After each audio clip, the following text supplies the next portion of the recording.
Types for polymorphic variants.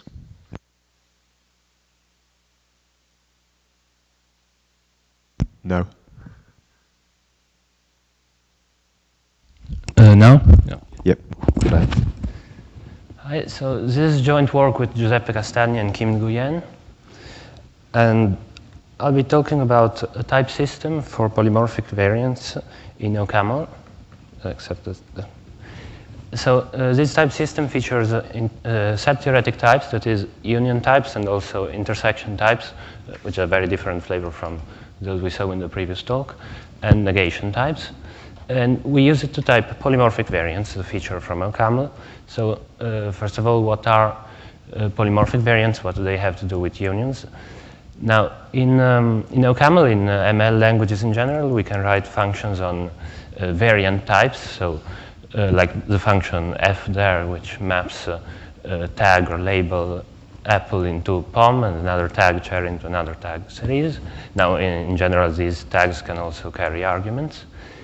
So we all use these types in ML languages, and we can think that these functions should intuitively have as domains the union of these two types, apple and cherry, that are singleton types in this case because they correspond to single tags, and as codomain another union.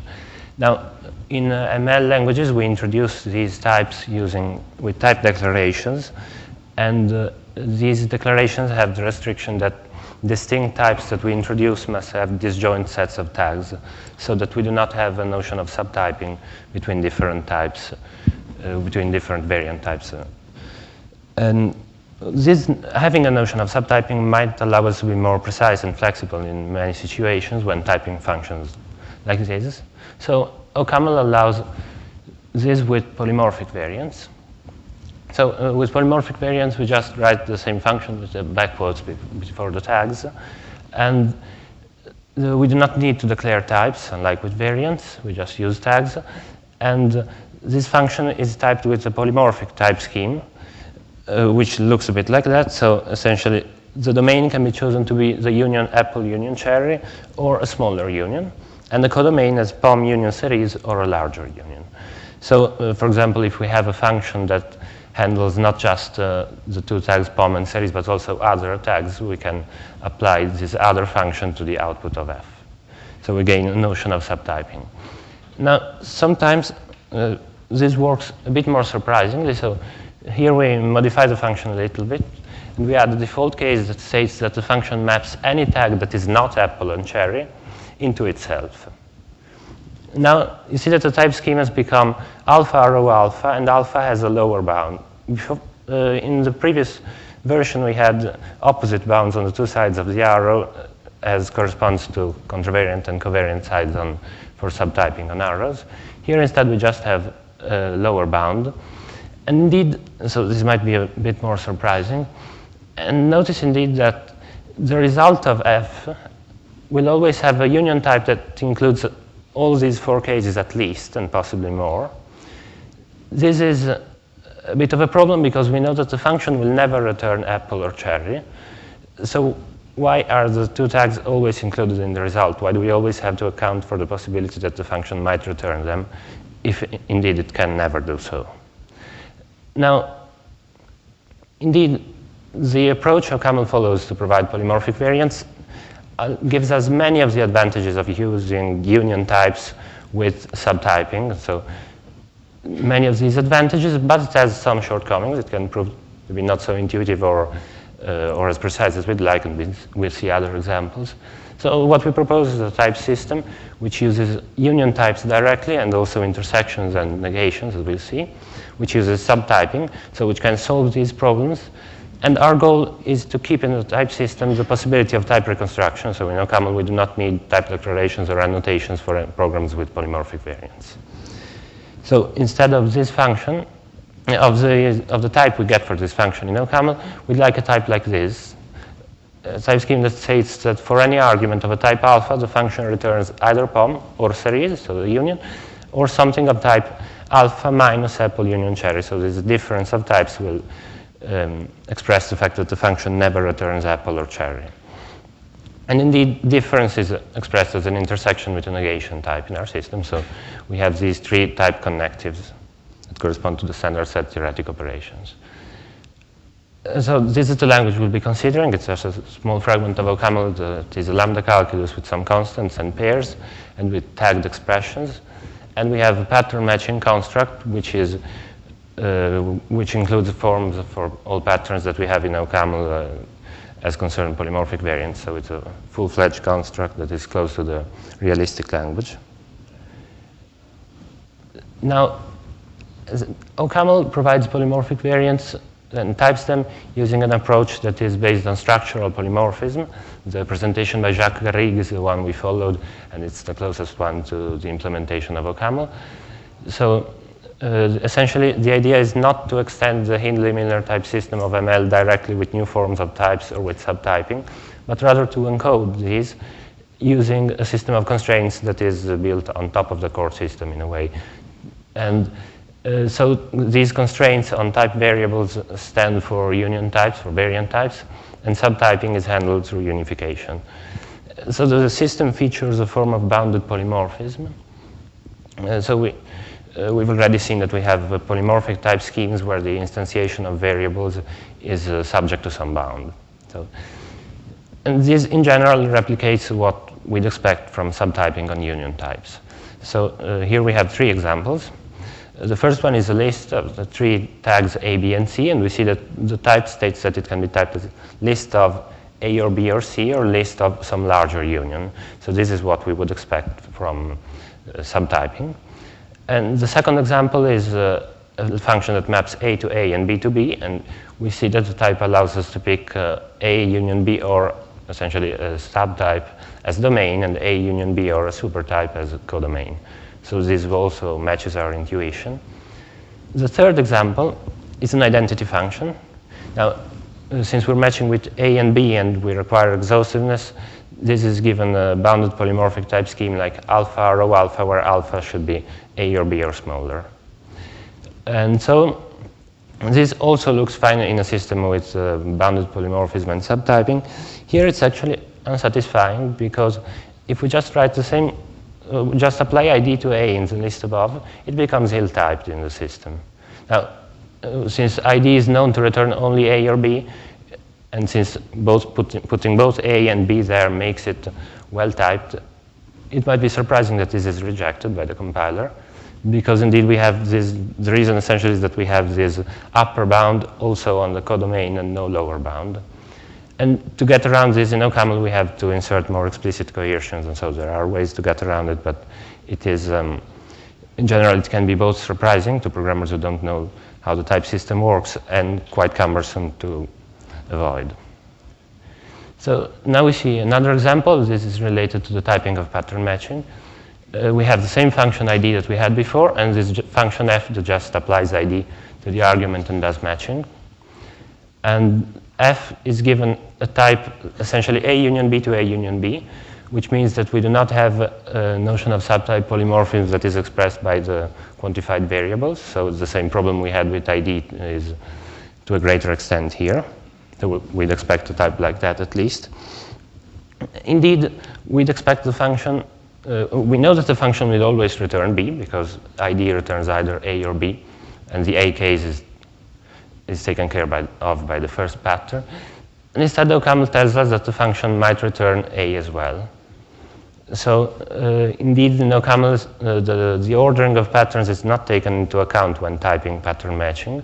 So we get that this function, the first branch always returns B, and the second branch only occurs when Y is bound to B, but this is not taken account of in OCaml.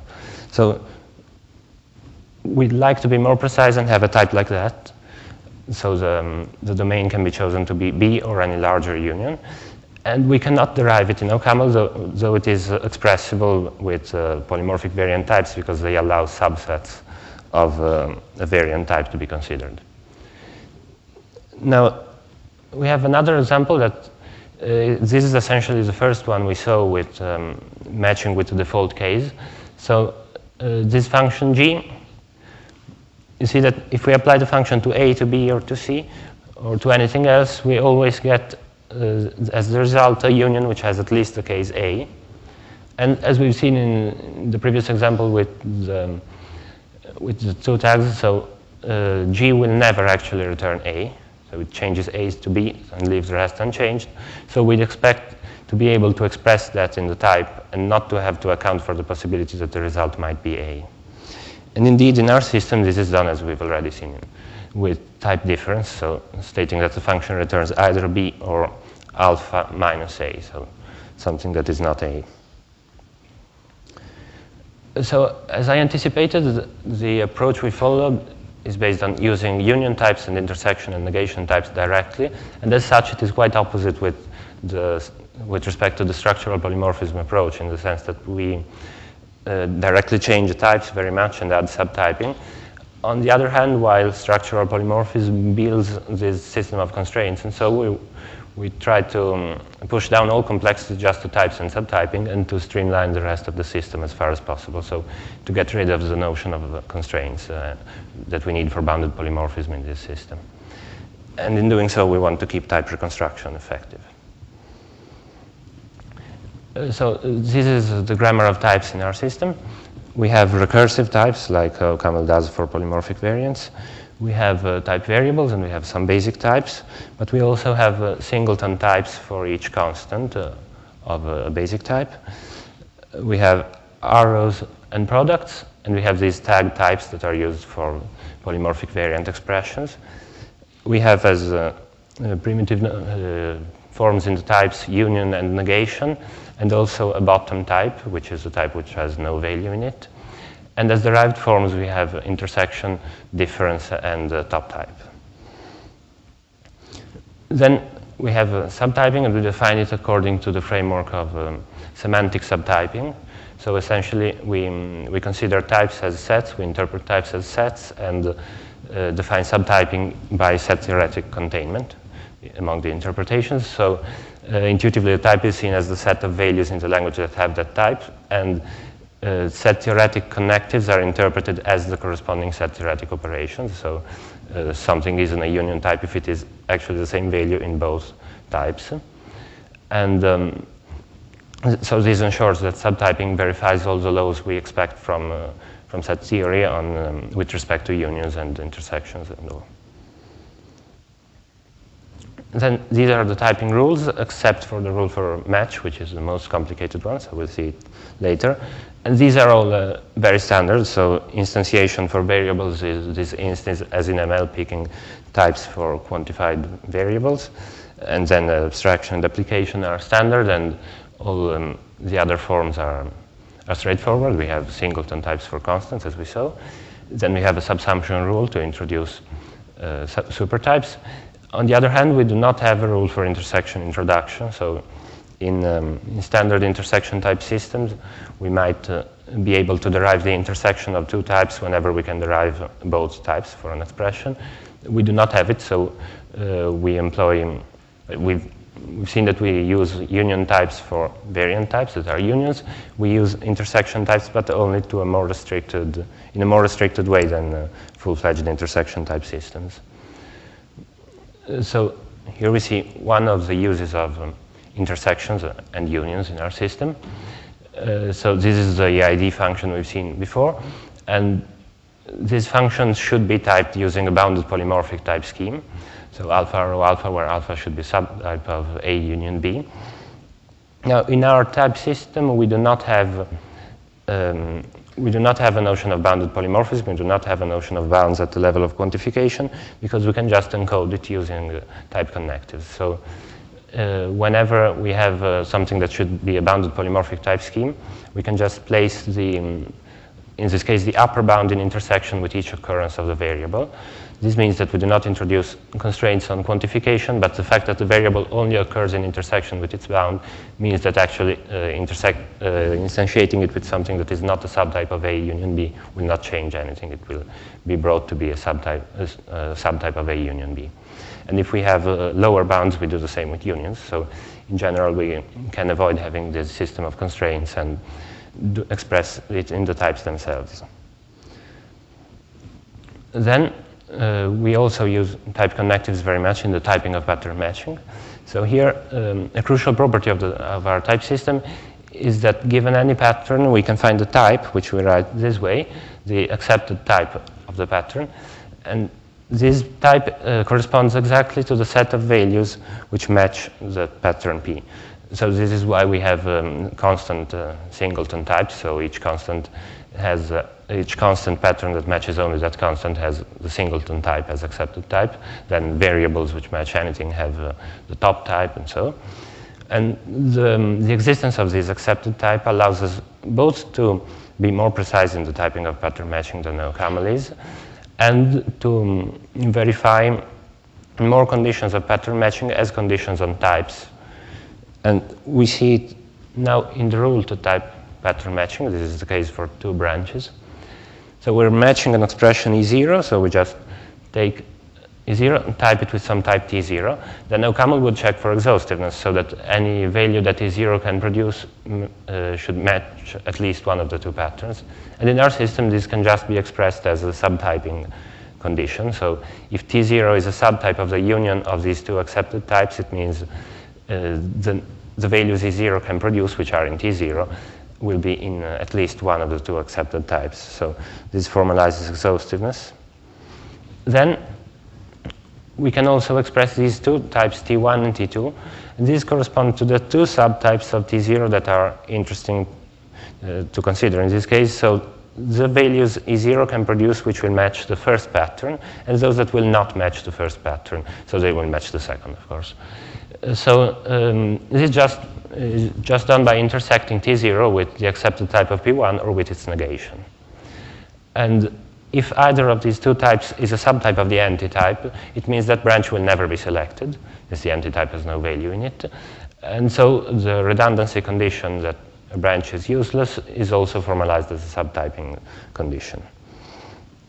Then we need to type the two branches, of course, with two types. And since we have union types, we take the union for the type of the whole expression.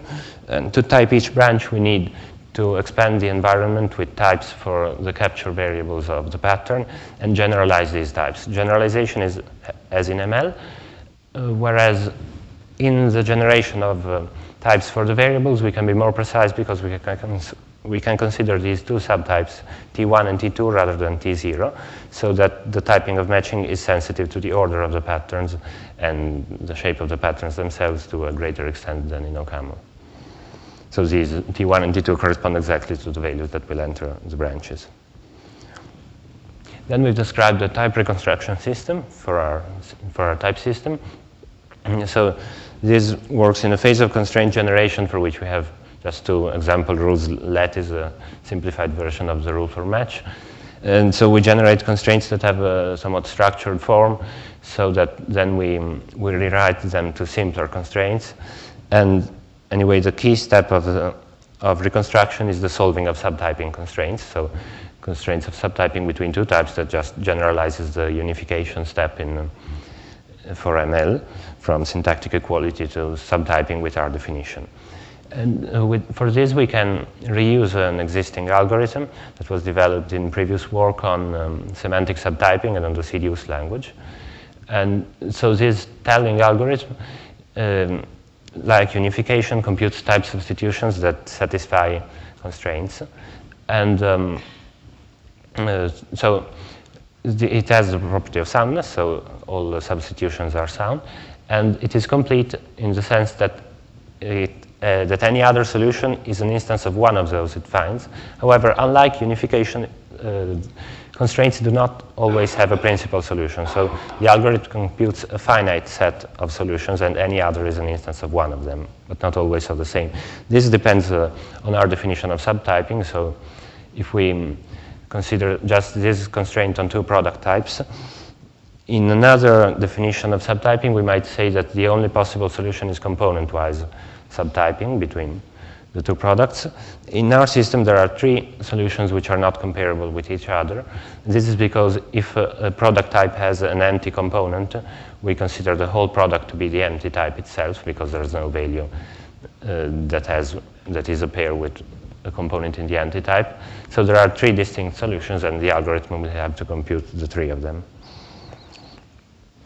So in our paper, we show that this type system we defined is complete with respect to the formalizations of polymorphic variants in OCaml. So we can type all programs they can type. And it is more expressive, so it can type more programs while remaining sound. It can give more precise types to the examples we've seen. So with ID, we do not have the problem of losing polymorphisms that we saw made the list ill-typed because we actually have subtyping. And with F and G, we can get precise types, as we've seen. As for reconstruction, it is both, the reconstruction algorithm is both sound and complete with respect to the typing relation. So we keep this from OCaml, but we do not have principal types in the system. We've seen that constraints do not have a principal solution in general, so the algorithm might find more than one solution and might need to backtrack. We see here another example, which is that the usual map function on lists represented with pairs, if it has a principal type, but if we apply it to the successor function, this application does not have a principal type. It can be typed as a list of integer to list of integer or as empty list to empty list. And these two types are not comparable. This in general comes from the presence of the anti-type and its behavior with respect to subtyping. And so to conclude, we've seen how we can design a type system with full-fledged union types and subtyping, so which is more expressive than polymorphic variants are in OCaml, and which also allows to exploit the use of intersections and negations to some extent, and which still allows complete type reconstruction despite the loss of principality. We have an early prototype that is available online, and as future work, we'd surely intend to try to define a notion of principality maybe for some variant of the system, if we can find one, that is meaningful. And what we're very much interested in doing is to combine this reconstruction algorithm with also explicit type annotations, possibly with a bidirectional approach or so that programmers might use intersections of arrow types for functions, which in general we cannot do now, because this allows to represent overloading and more. And then there are many more features of OCaml that, of course, we'd like to try and fit in our system if we can. And that will be all. Thank you.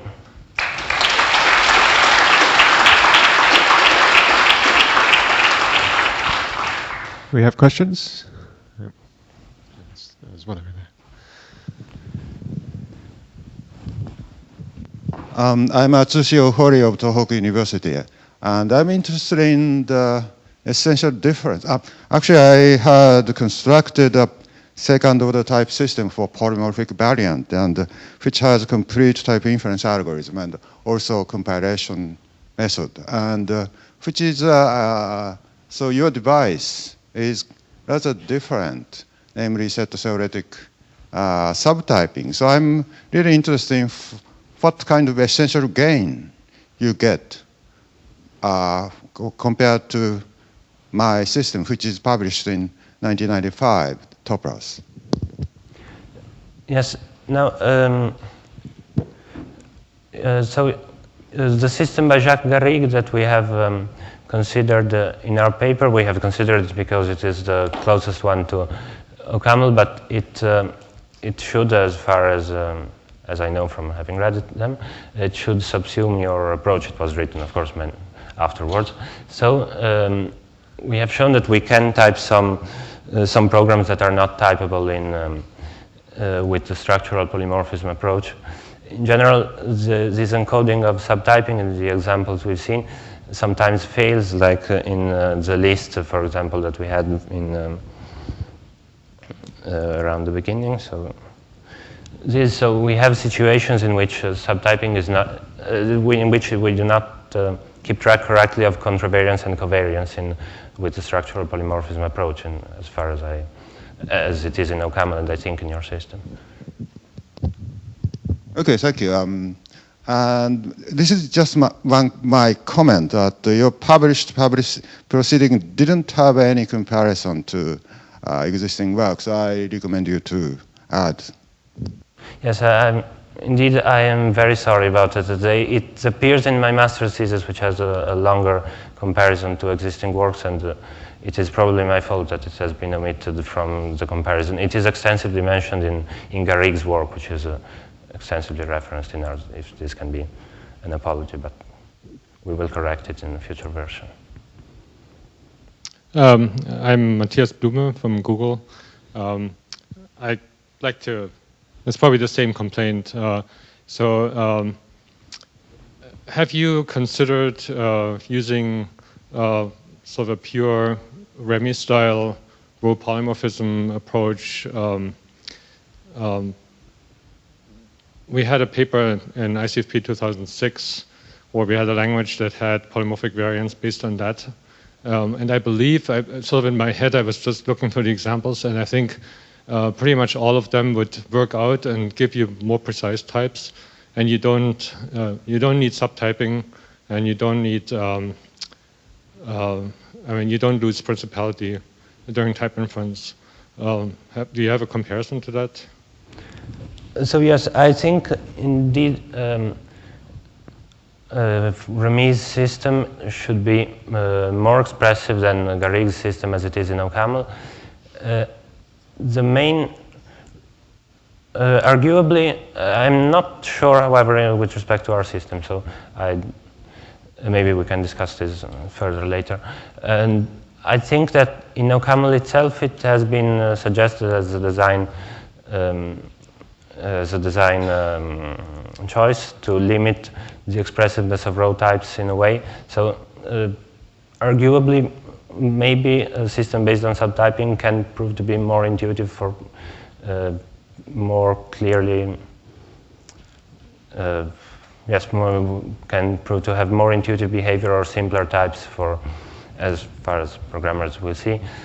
And this is what motivated the fact that OCaml chose a slightly less expressive system than Remy's. So maybe subtyping could be better in this respect, but I'm not sure as regards expressiveness. Thank you.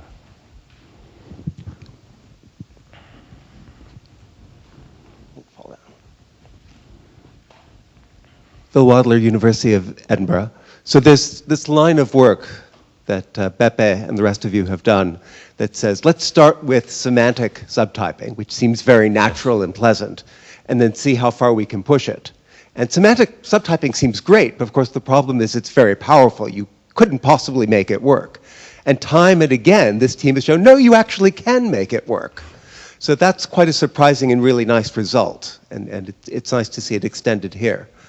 As has already been pointed out by Matthias, one wants records as well as variants. And so to compare with what's done with row typing, what you'd like to be able to do is, as well as handling variants, as you've shown you can do, to handle records. Do you think there's any hope of going that far with your system? Okay, so in CDUs actually includes records, but it does not feature type reconstruction, so it's and in this respect, I think row types are more expressive than set theoretic types in records. So we are working on that. It's not something we are sure of, but it might be that at least we have not figured out how to have the same expressiveness, or maybe we cannot, but this I'm not sure really. So we should probably have the same expressiveness as polymorphic records as they are in OCaml, so as they're used for the object system, maybe. Though we've not worked on it extensively, but not something more that we can get with Remy's system and with row variables, I think. So precise typing of subtraction of a field from a record, I think, or addition of a field, possibly. Right, so I think the point Matthias made is a good one, which is row typing is the one to beat. If you can get the comparable power to that, this will be a very interesting contrast, and there'll be an interesting choice to be made there. So keep at it. We'll see if you get there or not. Thank you. I think we should cut things off now so we don't keep you from your lunch. So let's thank the speaker again.